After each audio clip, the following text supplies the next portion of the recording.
Welcome back. आप देख रहे हैं कहानी कुर्सी की। मैं हूं सौरभ, आपके साथ चारों मेहमान हमारे साथ बने हुए हैं। रॉबर्ट वाड्रा ईडी से लगातार दूसरे दिन जो उनसे पूछताछ हुई है, उसके बाद वो बाहर निकले हैं तीसरे दिन, और एक लंच ब्रेक का उनको अवसर दिया गया है, थोड़ा ब्रेक दिया गया है, और बाहर निकल करके उन्होंने कहा कि वही सवाल पूछे जा रहे हैं मुझसे जो 5-7 साल पहले पूछे थे इन्होंने। ईडी वाले मुझे केवल हैरेस कर रहे हैं। और दूसरी ओर बीजेपी ने आज एक प्रेस कॉन्फ्रेंस वाड्रा साहब के ऊपर भी की और कहा कि रॉबर्ट वाड्रा ईडी की पूछताछ में कांप रहे हैं, सवालों के जवाब नहीं है इनके पास। और गांधी परिवार हर कानून को तोड़ता है, खुद को कानून से ऊपर मानता है, और कांग्रेस को देश की नहीं दामाद की चिंता है। तो हम बात करेंगे कि रॉबर्ट वाड्रा क्या वाकई बहुत बड़ी मुसीबत में, और बहुत बड़ी मुसीबत जब मैं कहता हूं तो मतलब एक ही है कि क्या जेल की हवा भी खानी पड़ सकती है। मामला वहां तक पहुंच रहा है क्योंकि ईडी इनके ऊपर भी चार्जशीट करने वाली है। सुनते हैं रॉबर्ट वाड्रा क्या बोले। जो सवाल पूछ रहे हैं पहले भी 2019 में मैंने जवाब दे दिए हैं। इस विषय में मुझे पहले ही खट्टर जी से क्लीन चिट मिल चुकी है। जो भी अथॉरिटीज थे उन्होंने पहले अपनी कार्रवाई की और उनको कुछ गलत नहीं मिला इस लैंड डील में, और पूरी मेरे को क्लीन चिट 2 बारी मिल चुकी है अथॉरिटी से और खट्टर जी से 2019 में 2020 में। तो मैं ये कहूंगा कि ये मेरे को समझ नहीं है कि 2019 के बाद जब मैं 15 बारी गया हूं, 10-10 घंटे बैठा हूं और सारे सवाल के जवाब दिए हैं, अब 7 साल बाद वही विषय में दोबारा बुलाने का मेरे को मकसद समझ नहीं आ रहा। पर मकसद फिर पक्का हो जाता है कि उसी दिन चार्जशीट होती है सोनिया जी और राहुल की। तो ये टोटल पॉलिटिकल विच हंट है, और ये मैं नहीं कह रहा हूँ, ये अनुभव है मेरा लोगों के बीच में, और लोगों की सोच ये है कि गलत दुरुपयोग हो रहा है एजेंसियों का, और ये नहीं होना चाहिए। अच्छा है कि कल पब्लिक हॉलिडे है, नहीं तो मेरा जन्मदिन भी मैं यहीं ईडी के ऑफिस में इनके साथ बैठना पड़ता, पर कल गुड फ्राइडे है तो इसलिए कल मेरे को ऑब्वियसली बंद है, इसलिए मेरे को नहीं बुलाया जा रहा। तो बादशाह साहब कह रहे हैं कि मुझे कल भी बुला लेते हो तो कल पब्लिक हॉलीडे है और मेरा जन्मदिन भी है, कम से कम मैं जन्मदिन मना पाऊंगा। ये तो हास्य की बात अलग है। लेकिन खबरें हैं कि जैसे अभी सोनिया गांधी और राहुल गांधी पर नेशनल हेराल्ड मामले में, एजेएल की संपत्तियों के मामले में चार्जशीट की है ईडी ने, इनके ऊपर भी चार्जशीट हो सकती है क्योंकि जांच इनके केस में भी लगभग पूरी हो चुकी है। इनका मामला नटशल में गुड़गांव की एक जमीन का मामला है कि इन्होंने एक जमीन एक प्रॉपर्टी डीलर से खरीदी, वो खेती की जमीन थी, जमीन खरीदते ही वो कमर्शियल कर दी गई। वो उस वक्त हुड्डा साहब की सरकार थी, भूपेंद्र हुड्डा की, उसका म्यूटेशन हो गया और वो उन्होंने रातों रात जमीन डीएलएफ जो देश का सबसे बड़ा रियल एस्टेट डेवलपर है उसको बेच भी दी, और हींग लगे ना फिटकरी कई करोड़ के वारे नारे इनके हो गए। वो कह रहे हैं कि इसमें मैंने जो कुछ किया इसमें कोई इलीगैलिटी नहीं है, यही उसमें क्या गलत काम हुआ यही ढूंढना सीबीआई का काम है। अब वाड्रा साहब के लिए कोई बड़ी मुसीबत या रूटीन है, ये चल ही रहा है? देखिए, वाड्रा साहब कह रहे हैं कि कल मेरा जन्मदिन है, अगर कल छुट्टी नहीं होती तो मेरा जन्मदिन भी यहाँ पर मनता। ये भी हो सकता है कि वाड्रा साहब का जन्मदिन हवालात में मन जाए। भाई रात को भी गिरफ्तार हो सकते हैं ईडी के हाथ में। अगर ईडी को लगता है शाम को देर रात तक, आज फिर ईडी में पूछताछ के लिए जाएंगे लंच के बाद, ईडी को लगता है कि भाई उनके बातों से संतुष्ट नहीं है और सीधे सीधे रॉबर्ट वाड्रा का जो 3.5 एकड़ की जमीन है जिन्होंने ओंकारेश्वर बिल्डर से खरीदी थी, और बाद में वो 58 करोड़ में उन्होंने जो डीएलएफ को बेच दी थी, जिस तरीके से एक आर्थिक अनियमितता की थी, अपराध से आय अर्जित किया, अगर ईडी को लगता है तो ईडी गिरफ्तार करेगी, वो कोर्ट में पेशी होगी, फिर कोर्ट डिसाइड करेगी रॉबर्ट वाड्रा को जमानत देना है कि नहीं। गांधी परिवार के सदस्य हैं, सवाल ये है कि क्या सरकार हाथ लगाएगी? नहीं, इससे क्या लेना देना, गांधी परिवार के सदस्य होगा इसका मतलब ये थोड़ी कि आपको लाइसेंस मिल जाता है कि आप किसी भी तरीके से पैसा बनाओ। जांच एजेंसी अपना काम करेगी। नहीं, लेकिन मुझे लगता है रॉबर्ट वाड्रा जेल जाएंगे।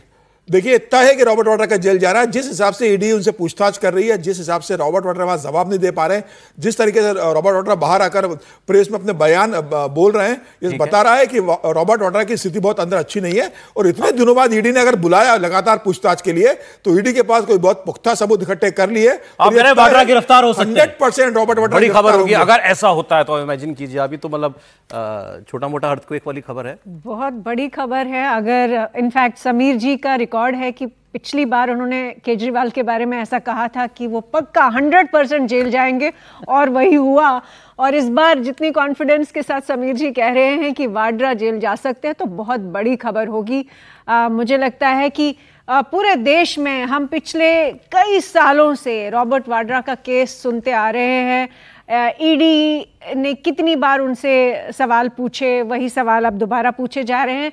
तो साथ में ही सोनिया गांधी जी और राहुल गांधी जी का भी आपने जो कहा कि उनके जो केस नेशनल हेराल्ड वाला केस जो है उसमें भी पूछताछ, तो कहीं ना कहीं ये संकेत दे रही है सरकार कि जो कानून का जो हाथ है वो छोटे नहीं है, काफ़ी लंबे हैं, वो गांधी परिवार तक भी जा सकते हैं। और खासकर रॉबर्ट वाड्रा जिनका केस आपने सही कहा कि इनफैक्ट ओपन एंड शट था, उसमें कई सारी इरेगुलरिटीज़ थी, कई सारे रूल्स जो है फ्लाउट हुए थे। और जिस तरह से गुड़गांव या हरियाणा की सरकार ने सारे अपने रूल्स तोड़ के उनको ज़मीन दे दी और उस पर 700% का जो उनका मुनाफा हुआ, वो सब देखते हुए किसी को भी मुझे लगता नहीं है कि देश में इस पे कोई आशंका है कि रॉबर्ट वाड्रा की बिजनेस डीलिंग्स जो है वो साफ है। सबके मन में इनफैक्ट अगर आप देखें बीजेपी का जो राइट विंग का जो एक इकोसिस्टम है, काफ़ी टाइम से एक आक्रोश है कि बड़े बड़े वादे किए गए थे। जिस मुद्दे को लेकर 2014 में इनफैक्ट मोदी जी की सरकार ने भी करप्शन को एक इशू बनाया, 2019 के इलेक्शन में भी करप्शन की बात हुई, 2024 में भी इसी स्टूडियो में हमने कई सारे करप्शन वाले केसेस को डिस्कस किया। उस टाइम पे हेमंत सोरेन की बात क्यों नहीं होता, ये सवाल पूछा जाता है। एक्शन क्यों नहीं होता? और एक छवि बनी हुई है इस वक्त बीजेपी की, हाँ इनके यहाँ करप्शन को खुली छूट है। कई सारे लोगों ने जिन्होंने करप्शन किया दूसरी पार्टियों के थे और वो बीजेपी में घुस गए और उनके करप्शन के केसेस खत्म हो गए। तो वो जो छवि बन रही है उसका एक नेगेटिव अब क्या रॉबर्ट वाड्रा पर वाकई ऐसी कार्रवाई होगी, देखते हैं हम भी। अब दूसरी खबर मैं आपको बता रहा हूं, ममता बनर्जी पश्चिम बंगाल में जो हिंसा हुई वक्फ कानून के विरोध के नाम पर, उसको लेकर लगातार उनसे सवाल पूछे जा रहे हैं और ममता बनर्जी भी एक किस्म का एक डिफाइंट रुख वो दिखा रही हैं जब वो कहती हैं कि इसमें उनकी सरकार की कोई कमी नहीं है।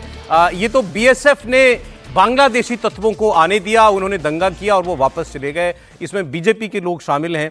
मैं आपको बता दूं बीजेपी के जो प्रदेश अध्यक्ष हैं सुकांत मजूमदार और शुभेंदु अधिकारी कोलकाता हाईकोर्ट अभी पहुंचे हैं मुर्शिदाबाद हिंसा की एनआईए से जांच कराने की मांग को लेकर के, और सुकांत मजूमदार बंगाल के राज्यपाल से मुलाकात करने के लिए जा रहे हैं। तो बीजेपी इस खबर पर अपना हमला जो है वो कुंद नहीं पड़ने देना चाहती है।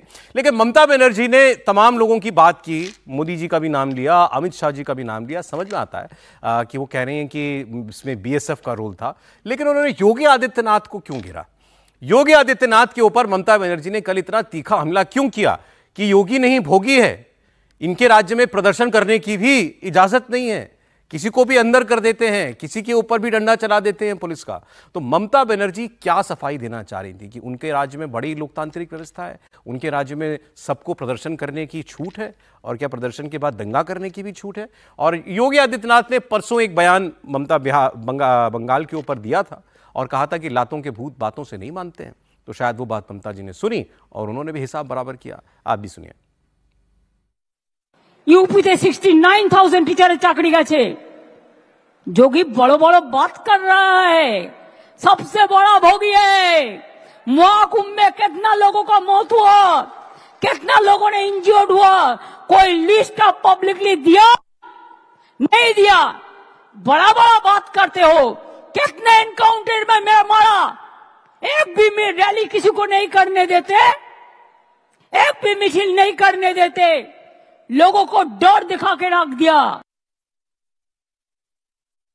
आप याद करिए 2017 के पहले के उत्तर प्रदेश को हर दूसरे तीसरे दिन दंगा होता था। बहनों और भाइयों, इन दंगाइयों का उपचार ही डंडा है, बिना डंडे के मानेंगे नहीं। आप देख रहे होंगे बंगाल जल रहा है, वहां की मुख्यमंत्री चुप है, दंगाइयों को शांति दूत कहती है। अरे लातों के भूत बातों से कहां मानने वाले हैं? लेकिन सेकुलरिज्म के नाम पर इन लोगों ने दंगाइयों को दंगा करने की पूरी छूट दे रखी है। ये लोग की दंगाई है। मोथाबाड़ी, फराक्का, शामशेरगंज में कम्युनल क्लास जो लोग किया है उनको बढ़ावा देना है। उनको ममता बनर्जी भड़का रहा है, दिल्ली जाओ। हम लोग तो सोच रहा था ये लोग को 2500 करके मिल रहा था, आज 500 रुपया बढ़ाना चाहिए था ना। अच्छा काम किया। घर घुस में हरगोविंद दास और चंदन दास को काट दिया। She is provoking the imams, the Muslim leaders to create disturbance. Yogi ji कल डंडा दिखाया ना। Now the Murshidabad issue Bengal का इशू देश का इशू बन गया है। मैं योगी जी को रिक्वेस्ट करूंगा वो बंगाल में तुरंत आए। योगी जी का भी बंगाल में जरूरत है। यहाँ चर्चा होती है कि बीजेपी जीत गई तो मुख्यमंत्री कौन बन सकता है, शुभेंदु अधिकारी भी बन सकते हैं। वो कह रहे हैं योगी जी को लेकर के आओ। Yogi ji in demand in West Bengal. Suvendu Adhikari भी कह रहे हैं उनकी जरूरत है। ममता जी को भी योगी आदित्यनाथ याद आए। क्यों सर? देखिए, जिस तरह से योगी जी ने परसों कहा था, हमला बोला है और कहा है कि ये लातों के भूत हैं, बातों से नहीं मानने वाले, और डंडा जो है वही चलेगा। तो वो नाराजगी ममता जी को दिखाई दे रही है और ममता जी उसका जवाब उन्होंने उस तरह से दिया है कि क्या होगा।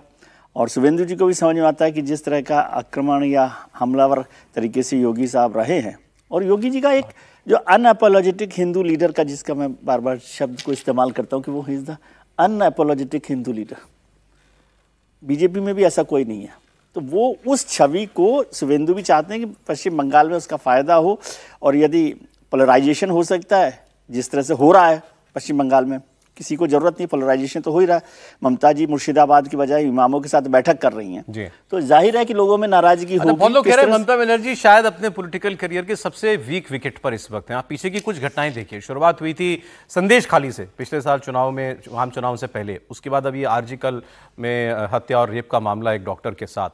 अभी सुप्रीम कोर्ट ने 26,000 टीचरों की भर्ती जो है उसको निरस्त कर दिया। उसमें बड़े गंभीर आरोप हैं। जिन लोगों ने परीक्षा भी नहीं दी उनको भी नियुक्ति पत्र मिल गया, जिनकी आंसर शीट खाली मिली उनको भी नियुक्ति पत्र मिल गया। तो बहुत बड़े पैमाने पर उसमें करप्शन हुआ है। हाईकोर्ट ने और उसके बाद अब सुप्रीम कोर्ट ने वो सारी भर्तियां रोक दी हैं, और वो बंगाल का बहुत बड़ा मामला है। अब इसके बाद मुर्शिदाबाद की हिंसा, पार्टी के अंदर के हालात अभी देख लीजिए। सांसद जो हैं खुलेआम लड़ाई कर रहे हैं, पुलिस को बीच बचाव करना पड़ता है। आपने वो सारी चैट्स भी देखी और वीडियो भी देखे तो जो बीजेपी ने कल्याण बनर्जी, महुआ मोइत्रा, कीर्ति आज़ाद और उसमें सौगत रॉय बाद में आ गए थे, इन सब को लेकर के कहा था।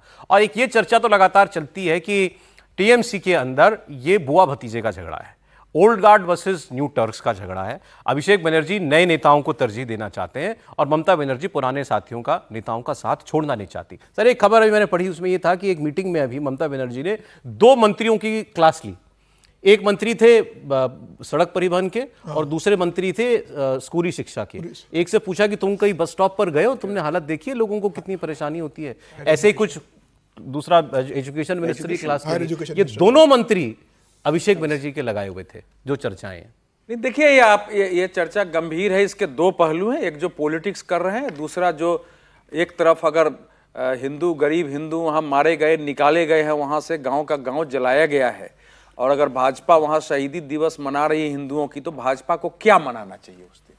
कोई भी विपक्ष की पार्टी क्या करेगी? और उस दिन अगर आप इमाम का सम्मेलन बुलाकर, और कोलकाता में स्वयं इमाम का सम्मेलन बुलाना, उस कोलकाता में भाषण देना, और उस हिंदुओं के लिए एक शब्द नहीं बोलना उनकी पीड़ा में, एक मुख्यमंत्री होने के नाते एक मुख्यमंत्री का कर्तव्य पहले पीड़ित के पास जाके समझना होता है कि एक मुख्यमंत्री का कर्तव्य जो समुदाय, उस समुदाय के पास आप क्यों गए थे? अगर गए वहां बात करते कि भैया हिंसा हो रही है, आप लोग इमाम है, आप भी रोकने की कोशिश करिए, तो फिर भी जाने का अर्थ समझ में आ सकता था। लेकिन वहां जा करके वो बोल क्या रही हैं? तो अगर मुख्यमंत्री प्रदेश में आग लगाने की स्वयं कोशिश कर रही है, इसके बाद तो हमलावरों का हौसला बढ़ेगा। जब आप कह रहे हैं कि बीएसएफ ने करा दिया है, हाईकोर्ट ने वहां बीएसएफ को लगाया हुआ है शांति के लिए, बीएसएफ पर गोली चल रही है, तो अगर कोई मुख्यमंत्री इस ढंग से एक्ट करे तो उसकी अभी आप पॉलिटिक्स देखेंगे। देखिए 75% वोट इनको 2021 के चुनाव में मुसलमानों का मिला था, 75%। हिंदुओं का वोट इनको 39% मिला था, हिंदुओं का वोट बीजेपी को चला गया था 50%। तो अब जो पोजीशन वहां है, इनको ये लग रहा है कि भाई ये अभी उस भाषण में सुनिए ना, कह रहे हैं कि 33% इस सूबा में हो, आप ऐसे बोल रही है वो कि 33%, हम लोग 27, 28, 29% कह रहे हैं। आपकी ताकत है उनका पास।